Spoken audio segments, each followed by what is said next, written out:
Müzik kadar sohbeti de severiz. GTR Müzik Podcast'ine hoş geldiniz. Keyifli dinlemeler.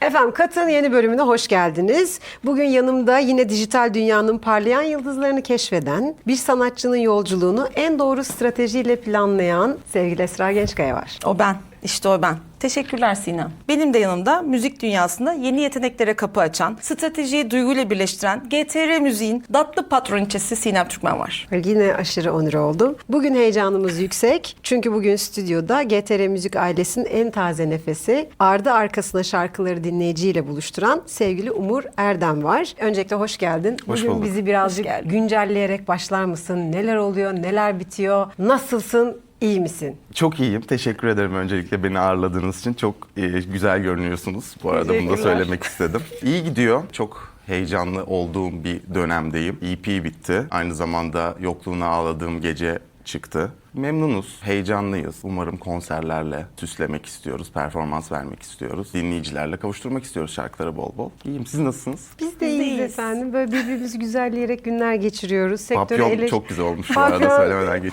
Papyon vazgeçilmezim biliyor musun benim? Her gün programa çıkmadan önce sabahları bir papyon takıyorum. Bakıyorum. Sonra kahvemi içiyorum. Buradan ilk bana da sevgilerle. Teşekkür ederiz efendim. Tekrar hoş geldiniz. Hoş bulduk. Hemen sorularımızla başlayalım. Başlayalım. Esra. Evet, Buyurun. ben hiç uzatmadan başlıyorum. Tabii. Evet. Umur, yani bugün bir şarkının iyi olması için işte TikTok'ta dans edilmesi, Reels'larda trend listesine girmesi bekleniyor. Müziğin ve sanatın bir içerik malzemesine dönüşmesi seni korkutuyor mu? Korkutmuyor. Neden olmasın diyorum. Yani her şekilde yapılabilir bence müzik. Tüketmek isteyen nasıl tüketmek istiyorsa öyle tüketsin. İçerik malzemesi olsun. Bence müzik hayatın her yerinde var zaten. Yalnız başımıza sokakta yürüdüğümüzde de var. Onun için doğal yani her yerde olması. Ben bir sıkıntı yok yani. Peki müziğinizi yaparken algoritmalara göre bir strateji yürütüyor musun? Yoksa yok ya ben istediğim müziği yapıyorum ve insanlar bunu dinlesin tarafında mısın? Yapmıyorum evet. Algoritmaları düşünmüyorum. Çünkü yapamam yani bu şekilde. Denemedim de değil. Yani biraz düşüneyim algoritmaları dedim ama sonuç alamadım. Onun için biraz içgüdüsel yaklaşıyorum beste yaparken. Böyle çıkıyor onun için. Peki alternatif müzik yapıyorsun ama radyo ve ana akım hala popüler olanı döndürüyor. Evet. Genç bir müzisyen olarak görünmez olma riski ile karşı karşıya kaldığını düşünecek olursan bir B planı yapıyor musun? Yani keşke yapmış olsaydım. Bunu hep de söylüyorum kendime, bir B planı yapsa mıydın acaba diye. Ama yapmadım. Çünkü mutlu olduğum şeyi yaptığım için. Özür dilerim. Bu B planı bu arada müzikal olarak bir B planı. Müzikal olarak bir kastediyorum. B Aha, planı. aynen. Ben de işte bir market Ya. açarım falan gibi düşünmüştüm. Yani müzikal olarak bir B planım. Yani şarkı söylemeyi seviyorum. Söylersem süper olur. Beste yapmayı seviyorum. Kolektif işlerde bulunmayı seviyorum. Tiyatro oyunları, sinema, filmlerin, müziklerinde dahil olmak istiyorum. Yani bunların herhangi birinde var olmak beni zaten aşırı derecede mutlu eder. Üretmek olduğu sürece ben varım işin içinde. Okeyim. Sektörde çok yetenekli ama karakteri de çok zor insanlar var. Sen GTR Müzik ailesine girerken senin sadece sesine mi yoksa iyi bir yol arkadaşı olmana mı kendin için yatırım yaptığını düşünüyorsun? Yani bu karşılıklı bir güvenden kaynaklandığını düşünüyorum bunun. Yani sadece sesimin güzel olduğunu düşünerek kimse bana bir iş vermez yani diye düşünüyorum. Ben de aynı şekilde sadece biri bana kapı açtığı için gel burada şarkı söyle dediği için de ben gidip orada şarkı söylemem. Biraz da burada vizyonların kesişmesi ön ayak oldu diyebilirim GTR'de bulunmamın sebebi olarak. Ve aynı zamanda burada gerçekten bir aile ortamı var. Ben burada ne zaman provaya gelsem, stüdyoda takılmaya gelsem son derece iyi karşılanıyorum. Bir kere taze çay var. Evet, çay var, kahve Yani var. bunlar konuşulsun Evet. isterim. Aslında bu bağlantılı sorular olduğu için belki biraz daha genişe yoracağız. Aslında bugün her genç müzisyen evimde kaydederim sonra da yayınlarım diyebilecek hürriyete sahip. Evet. Senin bir plak şirketi, buradaki GTR olması gerekmiyor ama bir plak şirketiyle yola çıkmayı seçtin. Burada bağımsızlık aslında büyük bir yalnızlık gibi mi öngörüyorsun diğer müzisyen arkadaşlarına baktığında ya da nasıl bir eleştirin var bu konuyla ilgili? Yani bu bir seçim olarak görüyorum. Ben tek başıma her şeyi yapabilecek biri değilim. Benim yardıma ihtiyacım var. Başka insanlara ihtiyacım var. Ve bu şekilde daha iyi parlıyorum. Daha güzel işler çıkıyor. Her şeyini kendi yapan müzisyen arkadaşlarım da var. Sosyal medyasıyla kendi uğraşıyor. Kendi editini yapıyor. Hiçbir şirketle çalışmıyor. Saygı duyuyorum. Bu tamamen bir seçim meselesi. Nasıl daha iyi parlayabileceğini düşünüyorsan o şekilde hareket etmek gerekiyor. Benim stratejimde daha iyi olacağını düşündüm bir label'la çalışmanın. Bana daha çok yardım edeceğini düşündüm. Dolayısıyla Belki de bunun bir doğrusu yok zaten. Evet. Yani Bence de bugün yok, doğru evet. dediğimiz şey yarın yanlış olabiliyor. Yanlış Kesinlikle, dediğimiz evet. şey doğru Ama olabiliyor. demin dediği şey çok bence haklı. Yani daha doğrusu daha önceden işte tek başına yapan, şarkı yapan, üreten ve yayınlayan sanatçıların bir şekilde bir araya geldiğimizde aslında ne kadar yalnız olduklarını biz görüyoruz. Aslında senin dediğin şey çok doğru. Ben her şeyi yapabilecek güce, kudrete sahip değilim. Evet, yardıma ihtiyacım var. Evet. Bunun bilincinde oluyor olmak da çok güzel bir şey. Çünkü böyle sohbetlerimize denk geliyoruz ya. Denemişler o yalnız yolculuğu ama bir süre sonra tekrardan gelmişler. Ya da işte yapım şirketiyle çalışmış, ben bir yalnız tarafa geçeyim demiş, bağımsız takılayım demiş. Sonra tekrardan olmadığını görüp konuştuğumuz müzisyen arkadaşlarımız da var. O yüzden bence çok tatlı bir yere değindin. teşekkür ederim. Kendini bilmekle alakalı bir şey.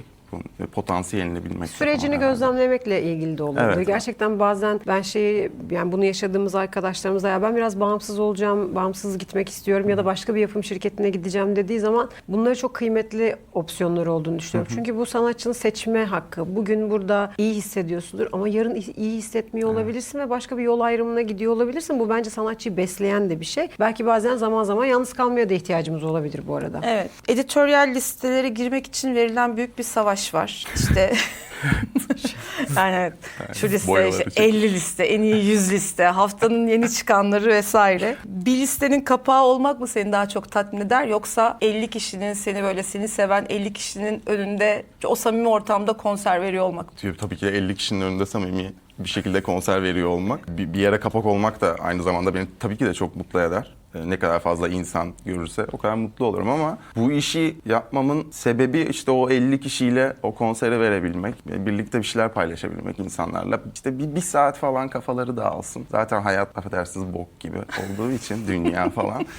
50 kişiyle o samimi konseri tercih ederim. Sena'yla çok iyi bir arkadaşlığınız var. Evet. Müthiş bir işbirliğiniz var, düetleriniz var, çalışmalarınız var. İşte sosyal medya hesaplarınızda Evet. ortak bir sürü işbirliğiniz var. İyi de arkadaşsınız. Peki yeni de bir düet de yaptınız. Birbirinizi eleştiri seviyeniz nedir? Yani iki müzisyen birbirini ne kadar rahatlıkla eleştirirse ne kadar güzel sonuçlar doğurur. Bu nasıl sence? Yani bu çerçeveyi nasıl çizersin? Üretirken eleştiri önemli tabii ki. Elimizden geldiğince birbirimize beğenmediğimiz şeyleri kırmadan tabii ki de söylüyoruz ama yani kırılacak bir şey de yok bence zaten. Çünkü bir ürün çıkarmaya çalışıyoruz. O ürün güzel olsun. Kişisel bir durum yok burada. Çok kötü söyledin, çok kötü yazdın. Aman burası kötü oldu. Bunun bir önemi yok yani. Ürün güzel olsun. Bunu konuşalım, tartışalım. Güzel bir enerjimiz var bizim. İçgüdüsel ilerliyormuş gibi şarkı yaparken. Çok böyle teknik şeylerden bahsedemeyeceğim yani. Gerçekten hızlı ilerliyor. Böyle bir şeye kapılıyoruz.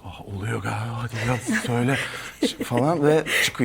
Tabii sonrasında dinlediğiniz roman havaları. Evet, Onu konuştuk geçen Bir bölümlerde. de ben Daha soruna, dün dinledik bu arada. soruna ek yapmak istiyorum. Sena aslında böyle bir soru ona yönelttiğimizde ben kendimi çok ağır eleştiriyorum diyor. Evet. Onunla ilgili ne yapıyorsun peki öyle bir süreç olduğunda? Gerçekçi onu nasıl oluyorum. motive ediyorsun ya da işte nasıl yönlendiriyorsun? Gerçekçi biriyim ben. Yani kimseye öyle boşu boşuna gaz verecek bir şeyim yok. Yapım yok. Gerçekçi yaklaşıyorum. Gerçekçi yaklaştığım zaman da Sena'ya zaten hani ortada. Çok güzel bir sesi var. Çok yetenekli, harika şarkı sözleri yazıyor. Bazen düşebiliyor. Bazı şeyleri yapamıyor muyum? Ben de aynı şekilde. Gerçekçi yaklaştığım zaman zaten toparlanıyor. Yani ekstra bir harikasın falan dememe gerek yok. Dijital dünyada aslında herkes bir müzik eleştirmeni. Herhangi bir şey yayınladığımız anda herhangi bir sanatçımızla ilgili de o altında mutlaka bir olumsuz yorum kesinlikle yazılıyor. İşte bu şarkı, bu ne biçim şarkı ya, git sen başka iş yap gibi yorumlarla da karşılaşabiliyoruz. Senin bu yorumlara karşı profesyonel duruşun nedir? Yani o engelle butonunu basmak sence bir çözüm mü?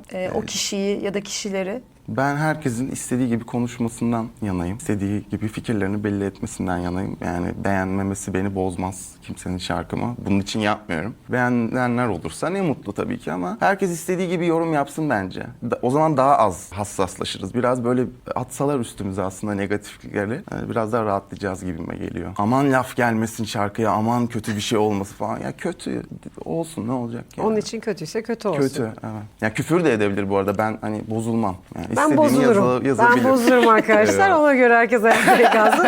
Yani hiç tatsız şeyler olur aramızda. Senin şarkıların kulaklarımızda harika tınlıyor. Dinlemekten Teşekkür müthiş zevk alıyoruz. Peki senin sahne fobin var mı? Yani işte gittiğin bir yerde en öndeki adamın kocaman esnemesi mi seni rahatsız eder? Kimsenin yani var mı bir fobin? Benim bir arkadaşım fobisi vardı. Hep kabloya takılıp düşeceğim fobisi var mesela. Hep öyle yerlere baka baka yürüyordu. Senin var mı öyle bir fobin? Biz sahneden önce Sena ile falan konuşurken hep böyle sahnede düşeceğimizi hayal ederiz. İşte bir çıkarken kabloya takıyoruz ve seyircilerin üstüne gidiyoruz düşünsene falan diye. Bu böyle düşünmek bana biraz iyi geliyor. Konserden önce biraz olumsuz şeyleri yaşarsam ne yaparım diye. Ve sonra en kötü ne olur? İşte kalkarsın ve devam edersin diye kendimi rahatlatıyorum. Var öyle korkularım oluyor ve sonra ne yaşayabilirim en kötü diye düşünüyorum. Evet, yani işte pantolonum düşmüş ve çıkıyorum sürünerek sahneden. Çok kötü Ve bir sonra tekrar üstümü değiştirip geri geliyorum ve bitiriyorum konseri gibi düşünüyorum. Rahatlıyorum. Güzel. Bayağı şeymiş.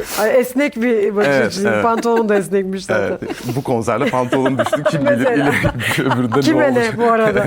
Hiç başka bir sanatçının şarkısını dinleyip ah ya keşke bunu ben yapsaydım deyip o şarkıyı böyle dinlemediğim bir dönem oluyor mu? Oldu mu? Çok iyi. Olmuştur kesin. Kesin olmuştur. Yani şu an aklımda şu şarkı diyebileceğim bir şarkı yok ama ya ne güzel yapmış şerefsiz ya. Ben bunu dinleyemem şu an. Hazır değilim. Kendine sakladığın şarkı kataloğun var mı? Kimselerle paylaşmadığın. Yani hani guilty pleasure denilebilecek hani utandığım şarkılar olabilir dinlemekten. Onları belki kendi kendime bazen böyle Demet Akalın falan bakabilirim kendi kendime ama kimsenin olmaması lazım. Ya bizim o Duştan eskiden çıktığımda falan belki. tabii yani eskiden bizde şey vardı, geçen bir bölümde de anlattım. Eskiden biz böyle çok seviyorduk, araştırıp şarkı bulmayı, kimsenin dinleme. Benim mesela Kumdan Kaleler öyleydi ama benim lise zamanımda kimse Kumdan Kaleleri bilmezdi. Derdim ki bakın böyle bir şey var ve kimse benim kadar da etkilenmezdi ama Benim de Mercury, Murat Çeken, Mercury yani grubu. Aynen bir öyle. sürü şey vardı böyle gizli gizli. Sadece o da şöyle bir çilingirdi bence. Sana yakın insanları test ettiğin, böyle bir filtrelediğin bir Evet. metottu. Aslında bir sosyalleşme metoduydu. Bunu da anlamadıysan artık demek ki seninle zaten arkadaş. Aslında soru biraz öyle bir soruydu ama güzel bir cevap verdim. Bundan 10 yıl sonra tekrar bu bölüme geldin. Evet. O gün çok heyecanlıydım ama şimdi artık dediğin cümleyi nasıl tamamlarsın? Artık 10 yıl sonra nasıl bir umur görürüz? Katta mı yine bu programda nasıl Yani bir işte umur az evvel söyledim yani kaç yaşına geldiğinde o kata devam edeceğimi referansını verdim. Umarım her şeyin kafamızdaki gibi olduğu bir gelecekte olmuş oluruz ve bu programda yine neşeli bir şekilde birbirimizi överiz. Ne güzel olur yani. Sen sorunu sormadan araya gireceğim, bir şey soracağım. Bunu soruyorum çünkü bence iyi bir yol haritası. Alternatif müzik yapıyorsun, işte zor olanı aslında test ediyorsunuz ve deniyorsunuz. Senin de bugün elinde sektörde yani bir şey olsa, bir gücün olsa ve sektörde bir şey değiştirmek zorunda kalsan ya da bir şey değiştirebilecek gücün olsa nereden başlarsın? Yani sence sektörün kırılma noktası nerede, ne eksik var, ne fazla? Bağımsız müzisyenleri daha kolayca birbirine bağlamayı isterdim. Yani insanların birbiriyle daha kolay iletişim kurmasını, sanatçıların arkasında çalışan ekiplerin birbirlerinin ekiplerini değiştirmesi, ya bunlara bir havuz oluşturulması falan gibi bir şey olabilir. Çünkü en başta da konuştuğumuz gibi bu işe başladığın zaman gerçekten çok yalnızsın. Çok iyi olur bence senin gibi insanların yanında olmak, birlikte bir şeyler üretmeye çalışmak. Ya böyle şeyler düzenlense falan. Ayda bir bağımsız müzisyenler şurada toplanıyor ve sektör hakkında konuşuyor, birbirlerine şarkılarını dinletiyorlar, klip fikirleri falan. Böyle şeyler yapmak isterdim herhalde. Onlar Ya bu niye olmuyor acaba? Yani birçok şeyde var yani emekli subaylar bir araya geliyor. Yani Aslında var dernekler var. Yurt dışında o Amerika'da bazı şeyler var işte tanışma toplantılarının olduğu partiler oluyor işte yapımcılar geliyor, müzisyenler, söz yazarları, yönetmenler falan geliyor ama bizde o yok ya. Bizde galiba değişik Niye ego o mu? Ego değil bence. Yani- Bence zamansızlık ya da şey gibi bir alışkanlık da olabilir ya da geleneksel bir tavır da olabilir. Hani sanatçının özellikle solistin lead eden kimse projeyi onun diğer insanlardan biraz daha uzaklaştırıldığı, daha erişilmez, ulaşılmaz olduğu. Orada bir gizem yaratma çabası varmış bence önceden. Ama şimdi yok Dolayısıyla öyle bir şey. şimdi yok ama şimdi de işte pandemiden sonra hep konuştuğumuz şey herkes kendi odalarına çekildi. Aslında buraya gelen bütün müzisyen arkadaşlarımızın ya da bütün işte diğer partnerlerin konuştuğu şey de şu. Herkes kendi evinde ve kendi odasında, kendi alanında. Aslında baktığın zaman biz bile kendi alanımızdayız. Yani biz bize yeteriz abi. Biz orada sıkıntım var. O zaman kendimiz bir şey geliştirelim falan gibi. Tabii ki bunun daha kolektif bir şeye dönüşmesi lazım ama bence sıra gelmiyor. Olabilir. Yani çünkü o kadar çok problem var ki sanatçının özelinde.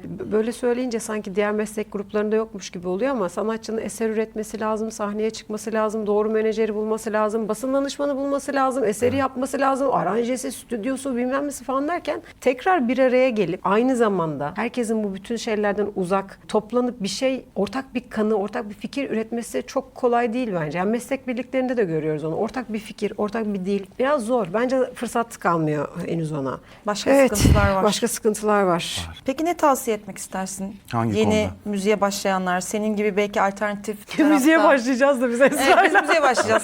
Yeni Bir düetimiz single, var. yeni şarkım Sena var. Şahin ve Umur'dan sonra bizim düetimiz Bizim çıkıyor düetimiz arkadaşlar. var. Katta paylaşacağız Yeni Esra'yla. müziğe başlayacak Evet, arkadaşlara genç. ne tavsiye ederim? Hiç düşünmediğim bir soru oldu. Mental sağlıklarını sıkı tutmalarını öneririm. Çünkü bence en çok insanı zorlayan şey mental olarak ayakta kalmak. Çünkü şarkıyı çıkartıyorsun, o şarkı için çok fazla emek harcıyorsun. Senin gibi bir sürü insan o şarkıya emek harcıyor, paralar harcanıyor ve sonra kimse dinlemiyor şarkıyı. Ve senin devam etmen gerekiyor çünkü böyle bu iş böyle. Onun için en önemli şey bence mentalini güçlü tutmak ve devam etmek sadece. Bunu tavsiye edebilirim. Gördün mü? Sen Güzel ne tavsiye konuştu. edersin? Aynısını söyler. Hemen avukat tutun. Hemen. Aynı ama onu diyoruz. Onu Sen diyoruz. ne diyorsun? Benim ilk tavsiyem o. Avukat, mali müşavir. Mali müşavir, muhasebe. Bunlar Muhasebe. önemli arkadaşlar. Ama mentalinizi yine de dik tutun. Biz işin mutfakta olan insanlar olarak hep öncelikli olarak bir avukatınız olsun, 2 mali müşaviriniz olsun, 3 işi bilen insanlarla çalışın. Çünkü bu her ne kadar çok kolay gözükse de o kadar kolay olmayan bir yolculuk. Ama tabii ki en temelinde sevgili Umur'un söylediği gibi mental sağlığımızı dik tutmak, kuyruğu devamlı havada tutmak gibi bir operasyon içerisine girmek zorundayız. Umur'un yolculuğunun çok güzel olacağına eminim. Bizimle yolu kesişip aynı yolculukta oluyor olmak, aynı gemide gidiyor olmak bizim için çok değerli. Sena ile beraber yaptıkları ya da Umur'un bağımsız yaptığı bütün projelerin çok özenle ve titizlikle yapıldığını gözlemleyebiliyorum. Bugün Umur'u sizinle burada tanıştırıyor olmak bizim için çok kıymetli ve çok güzel. Bugün yine programı eşsiz sunuşuyla kapatmak üzere yeleğin en güzelini seçen dijital platformların en keskin dilli partneri Esra Gençkaya bırakıyorum sözü efendim. Şimdi konuşmaya başlıyormuşum değil mi? 8 saat. 8 saat. Hiç gerek yok. Bence çok tadında bıraktık. Yeni yollar, yeni sesler ve bitmeyen melodiler. Biz bunu tercih ediyoruz. Umur'un da bizimle olan tatlı yolculuğuna sizi de birazcık konuk etmek istedik. İyi ki geldin. Çok teşekkür ederiz. Ben çok teşekkür ederim. Biz yeni şarkıların, yeni notaların tadını çıkarmaya devam ediyoruz. Görüşmek üzere.